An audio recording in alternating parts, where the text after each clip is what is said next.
ଦେଖନ୍ତୁ ବାଉଁଶ ଚାଷ ସବୁଜ ସୁନା ପାଲଟିଛି। 60,000 ଟଙ୍କା ଆପଣ ସବସିଡି ସହିତ 40 ବର୍ଷ ପାଇଁ ରୋଜଗାରର ସମ୍ଭାବନା ରହିଛି। ବର୍ତ୍ତମାନ ଆବେଦନ ମଧ୍ୟ ଖୋଲା ରହିଛି। ଦେଖନ୍ତୁ, ଯଦି ଆପଣଙ୍କ ବାଡ଼ିରେ ବାଉଁଶ ଗଛ ରହିଛି ଏବଂ ଆପଣମାନେ ବାଉଁଶ ଗଛ ଫାର୍ମିଂ କରିବା ପାଇଁ ପ୍ଲାନିଂ କରୁଛନ୍ତି, ତାହେଲେ ଏହି ଭିଡ଼ିଓଟି ଆପଣମାନଙ୍କ ପାଇଁ ବହୁତ ଗୁରୁତ୍ୱପୂର୍ଣ୍ଣ ଅଟେ। ଆପଣମାନେ କେମିତି ବାଉଁଶ ଚାଷ କରିବେ, ବାଉଁଶ ଚାଷରୁ ଆପଣମାନେ ସରକାରଙ୍କ ତରଫରୁ ଆର୍ଥିକ ସହାୟତା କେମିତି ପାଇପାରିବେ, ଏଥିରେ ଆପଣମାନଙ୍କର ଆବେଦନ ପ୍ରକ୍ରିୟା କେମିତି କ'ଣ ରହିଛି, କେଉଁମାନେ ଆବେଦନ କରିପାରିବେ, ଆବେଦନ କରିବା ପାଇଁ ଆପଣମାନଙ୍କର ଆବଶ୍ୟକତା ଡକ୍ୟୁମେଣ୍ଟସ୍ କ'ଣ ସବୁ ରହିଛି, ଏହାର ଯୋଗ୍ୟତା ମାନଦଣ୍ଡ ଗୁଡ଼ିକ କ'ଣ ସବୁ ରହିଛି, ସମ୍ପୂର୍ଣ୍ଣ ସୂଚନା ଏହି ଭିଡ଼ିଓ ମାଧ୍ୟମରେ ମୁଁ ଆପଣମାନଙ୍କୁ ଗୋଟି ଗୋଟି କରି ଜଣାଇଦେବି। ସେଥିପାଇଁ ଆପଣମାନେ ଭିଡ଼ିଓଟିକୁ ବିନା ସ୍କିପ୍ରେ ଶେଷ ପର୍ଯ୍ୟନ୍ତ ଦେଖନ୍ତୁ ଆଜ୍ଞା, ଯାହାଫଳରେ ଆପଣ ଜାଣିପାରିବେ, ବୁଝିପାରିବେ। ଭିଡ଼ିଓଟିକୁ ଆରମ୍ଭ କରିବା ପୂର୍ବରୁ ଆପଣ ସମସ୍ତଙ୍କୁ କହି ରଖିବି, ଚ୍ୟାନେଲରେ ଯଦି ନୂଆ କରି ଆପଣ ଭିଡ଼ିଓଟି ଦେଖୁଥାନ୍ତି, ତାହେଲେ ଭିଡ଼ିଓକୁ ଲାଇକ୍ କରି ଚ୍ୟାନେଲକୁ ସବସ୍କ୍ରାଇବ୍ କରି ପାଖରେ ଥିବା ବେଲ୍ ଆଇକନ୍କୁ କ୍ଲିକ୍ କରିଦିଅନ୍ତୁ। କାରଣ ସରକାରଙ୍କ ତରଫରୁ ଯେଉଁ ସବୁ ନୂଆ ଯୋଜନା ଗୁଡ଼ିକ ଆସିବ, ସେହି ଯୋଜନା ଗୁଡ଼ିକରେ ଆପଣ ସମ୍ପୂର୍ଣ୍ଣ ସୂଚନା, ତା ସହିତ ଆବେଦନ ପ୍ରକ୍ରିୟା ଏବଂ ସରକାରଙ୍କ ଦ୍ୱାରା ଯେଉଁ ଯୋଜନା ଗୁଡ଼ିକ ପରିଚାଳିତ ହେଉଛି, କେନ୍ଦ୍ର ସରକାରଙ୍କ ଦ୍ୱାରା ଯେଉଁ ଯୋଜନା ଗୁଡ଼ିକ ପରିଚାଳିତ ହେଉଛି ଏବଂ ରାଜ୍ୟ ସରକାରଙ୍କ ଦ୍ୱାରା ଯେଉଁ ଯୋଜନା ଗୁଡ଼ିକ ପରିଚାଳିତ ହେଉଛି, ସେହି ଯୋଜନା ଗୁଡ଼ିକର ଆପଣ ନୂଆ ନୂଆ ସୂଚନା ଆଗ ଜାଣିବାକୁ ପାଇବେ। ଦେଶ ବିଦେଶରୁ ଗୁରୁତ୍ୱପୂର୍ଣ୍ଣ ସୂଚନା ଗୁଡ଼ିକ କେବଳ ଏହି ଚ୍ୟାନେଲରୁ ହିଁ ଆପଣ ଆଗ ଜାଣିବାକୁ ପାଇବେ। ଆପଣ ଜାଣିଛନ୍ତି କି ଏକ ଛୋଟ ଜମିରେ ବାଉଁଶ ଲଗାନ୍ତୁ ଏବଂ 3 ବର୍ଷ ମଧ୍ୟରେ ଲକ୍ଷ ଲକ୍ଷ ରୋଜଗାର କରନ୍ତୁ। ସରକାର ବିପୁଳ ସବସିଡି ପ୍ରଦାନ କରୁଛନ୍ତି। ଆଜି ଆବେଦନ ମଧ୍ୟ ଖୋଲା ରହିଛି। ଏହା ଓଡ଼ିଶା ଚାଷୀମାନଙ୍କ ପାଇଁ ଏକ ସୁବର୍ଣ୍ଣ ସୁଯୋଗ ରହିଛି। ଏହାକୁ ଶୀଘ୍ର ହାତଛଡ଼ା କରନ୍ତୁ ନାହିଁ, ନଚେତ୍ ଆପଣ ଏହାକୁ ହରାଇ ବସିବେ। ଦେଖନ୍ତୁ, ଆପଣ ଛୋଟ ଜମିରେ ମଧ୍ୟ ବାଉଁଶ ଗଛ ଲଗାଇ ପାରିବେ। ଏହି ବାଉଁଶ ଗଛ ଲଗାଇବା ଦ୍ୱାରା ସରକାର ଆପଣମାନଙ୍କୁ ବହୁତ ଅଧିକ ସବସିଡି ପ୍ରଦାନ କରୁଛନ୍ତି। ତ କେମିତି କ'ଣ ଆପଣ ସବସିଡି ଟଙ୍କା ପାଇବେ, ତ ସବୁଠୁ ସେଇଟା ଗୁରୁତ୍ୱପୂର୍ଣ୍ଣ କଥା। ତା ସହିତ ଆପଣମାନେ ବାଉଁଶ ଗଛ ଲଗାଇକି ବି ଭଲ 2 ପଇସା ଆପଣ ପାଇପାରିବେ। ଏମିତି ସାରା ବହୁତ ଯୋଜନା ରହିଛି, ଅନେକ ଚାଷୀ ଭାଇମାନେ ଜାଣିପାରନ୍ତିନି, ଯାହାଫଳରେ ସେମାନେ ସେହି ଯୋଜନାରୁ ଲାଭ ଉଠାଇ ପାରନ୍ତିନି। କିନ୍ତୁ ମୁଁ ଆପଣମାନଙ୍କୁ ଯେକୌଣସି ନୂଆ ନୂଆ ଯୋଜନା ଆସିବ, ମୁଁ ଆପଣଙ୍କ ପାଖରେ ପହଞ୍ଚାଇବି। କିନ୍ତୁ ଆପଣମାନଙ୍କର କାମ ହେଲା, ଆପଣ ସେହି ପ୍ରକ୍ରିୟା ଗୁଡ଼ିକ ଅବଲମ୍ବନ କରି ସେହି ଯୋଜନାରୁ ଆପଣମାନେ କେମିତି ଫାଇଦା ଉଠାଇ ପାରିବେ। ଦେଖନ୍ତୁ, ବାଉଁଶ ଚାଷ ଏବେ ଚାଷୀଙ୍କ ପାଇଁ ଏକ ସ୍ଥାୟୀ ଆୟର ଉତ୍ସ ପାଲଟିଛି। ଜାତୀୟ ବାଉଁଶ ମିଶନ ଅଧୀନରେ ସରକାର 60,000 ଟଙ୍କା ପର୍ଯ୍ୟନ୍ତ ସବସିଡି ପ୍ରଦାନ କରୁଛନ୍ତି। ଆପଣମାନେ ଆବେଦନ ପ୍ରକ୍ରିୟା ଅବଲମ୍ବନ କରି କମ୍ ଖର୍ଚ୍ଚରେ 40 ବର୍ଷ ପର୍ଯ୍ୟନ୍ତ ନିରନ୍ତର ରୋଜଗାର କରିବାର ଏହି ସୁଯୋଗ ବଡ଼ ଏବଂ ଛୋଟ ଉଭୟ ଚାଷୀଙ୍କ ପାଇଁ ଏକ ବରଦାନ ପ୍ରମାଣିତ ହୋଇଛି।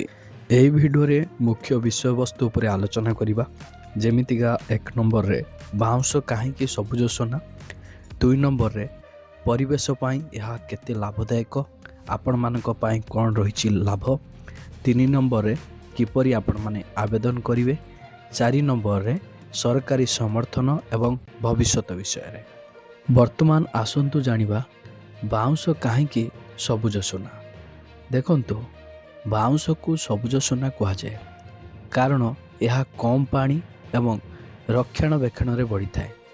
ଫର୍ଣ୍ଣିଚର, କାଗଜ, ହସ୍ତଶିଳ୍ପ ଏବଂ ନିର୍ମାଣ ସାମଗ୍ରୀ ପାଇଁ ବଜାରରେ ଏହାର ଚାହିଦା ଦ୍ରୁତ ଗତିରେ ବୃଦ୍ଧି ପାଉଛି।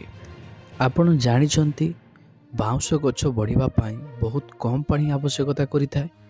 ତା ସହିତ ଅଲଗା ଫସଲ କରିବା ପାଇଁ ଆପଣମାନଙ୍କୁ ବେଶୀ ତଦାରଖ କରିବା ପାଇଁ ପଡ଼ିଥାଏ, କିନ୍ତୁ ବାଉଁଶ ଗଛ ଲଗାଇଲେ ଆପଣମାନଙ୍କୁ ବେଶୀ କିଛି ତଦାରଖ କରିବା ପାଇଁ ପଡ଼ିବନି। ବାଉଁଶ ଗଛ ଆପେ ଆପେ ବଢ଼ି ଚାଲିବ। ଆପଣମାନଙ୍କର ଯେଉଁ ରକ୍ଷଣାବେକ୍ଷଣ ରହିଛି ତା'ର ଆବଶ୍ୟକତା ବହୁତ କମିଯିବ। ବହୁତ ସହଜରେ ଆପଣମାନେ ବାଉଁଶ ଚାଷ କରିପାରିବେ। ବର୍ତ୍ତମାନ ବଜାରରେ ଏହାର ଡିମାଣ୍ଡ ବଢ଼ିଛି। କାହିଁକି ଡିମାଣ୍ଡ ବଢ଼ିଛି ନା ବାଉଁଶ ଗଛର ଯେଉଁ ଫର୍ଣ୍ଣିଚର ହେଉଛି ତାହା ବହୁତ ଆକର୍ଷିତ ଭାବରେ ଫର୍ଣ୍ଣିଚର ଗୁଡ଼ିକ ହେଉଛି, ବହୁତ ସୁନ୍ଦର ମଧ୍ୟ ଲାଗୁଛି। ଘରକୁ ଲୋକମାନେ ଡେକୋରେଟ୍ କରିବା ପାଇଁ ଏହି ବାଉଁଶ ଫର୍ଣ୍ଣିଚର ଗୁଡ଼ିକକୁ ବର୍ତ୍ତମାନ ବ୍ୟବହାର କରୁଛନ୍ତି। ତା ସହିତ ଆପଣମାନେ କାଗଜ ତିଆରି ହେଉଛି ବାଉଁଶ ଗଛ ମାଧ୍ୟମରେ, ହସ୍ତଶିଳ୍ପ ଯେଉଁଟାକି ଆପଣମାନଙ୍କର ଘର ଡେକୋରେଟ୍ ଜିନିଷ ଗୁଡ଼ିକ ଏହି ବାଉଁଶ ଗଛରୁ ଆପଣମାନଙ୍କର ତିଆରି ହୋଇପାରୁଛି। ଏଇଭଳି ବାଉଁଶ ଗଛର ଚାହିଦା ବର୍ତ୍ତମାନ ବଢ଼ିବାରେ ଲାଗିଛି। ସେଥିପାଇଁ ସରକାର ଏହାକୁ ଦୃଷ୍ଟିରେ ରଖି ବର୍ତ୍ତମାନ ଏହି ପ୍ରକ୍ରିୟା ଅବଲମ୍ବନ କରିଛନ୍ତି। ପ୍ରତି ହେକ୍ଟରରେ 1000 ଗଛ ଲଗାଇବାର ମୋଟ ଖର୍ଚ୍ଚ ପ୍ରାୟ 1 ଲକ୍ଷ ଟଙ୍କା ଏବଂ 50% ସବସିଡି ପାଇବା ପରେ ଚାଷୀଙ୍କ ବୋଝ ବହୁତ ହ୍ରାସ ପାଏ। 3 ରୁ 5 ବର୍ଷ ପରେ ଅମଳ ଆରମ୍ଭ ହୁଏ, ଯାହା ବାର୍ଷିକ 10 ରୁ 12 ଲକ୍ଷ ଟଙ୍କା ଆୟ ସୃଷ୍ଟି କରିପାରିବ।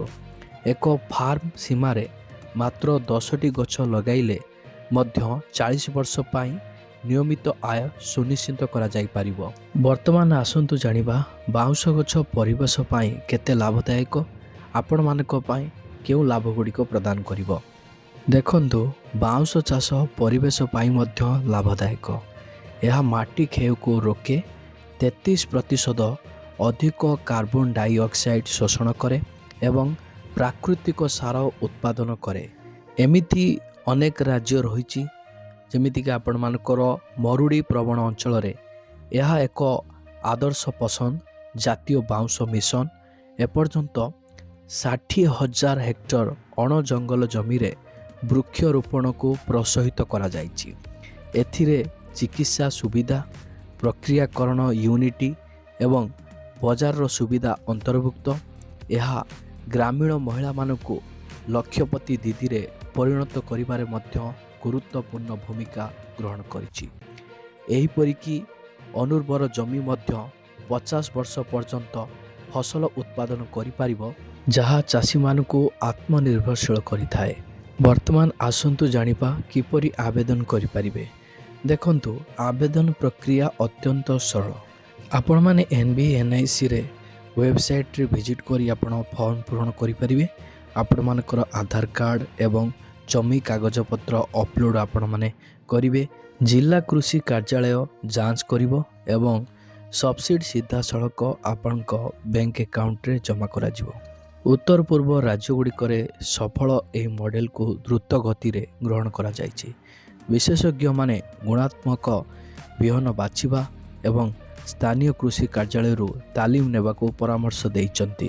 ବର୍ତ୍ତମାନ ଆସନ୍ତୁ ଜାଣିବା ସରକାରୀ ସମର୍ଥନ ଏବଂ ଭବିଷ୍ୟତ ବିଷୟରେ। ଦେଖନ୍ତୁ, କେନ୍ଦ୍ରମନ୍ତ୍ରୀ ନୀତିନ ଗଡ଼କରୀ ବାଉଁଶକୁ ଅର୍ଥନୈତିକ ବିପ୍ଳବର ଏକ ମାଧ୍ୟମ ଭାବରେ ବର୍ଣ୍ଣନା କରିଛନ୍ତି। ଏହା କେବଳ ନିଯୁକ୍ତି ବୃଦ୍ଧି କରିବ ନାହିଁ, ବରଂ ସହରକୁ ସ୍ଥାନାନ୍ତରକୁ ମଧ୍ୟ ରୋକିବ।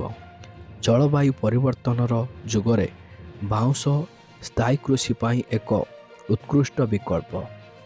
ଚାଷୀମାନେ ବାଉଁଶ ମାଧ୍ୟମରେ କେବଳ ସେମାନଙ୍କର ଆୟ ବୃଦ୍ଧି କରିପାରିବେ ନାହିଁ, ବରଂ ପରିବେଶ ସୁରକ୍ଷାରେ ମଧ୍ୟ ଯୋଗଦାନ ଦେଇପାରିବେ।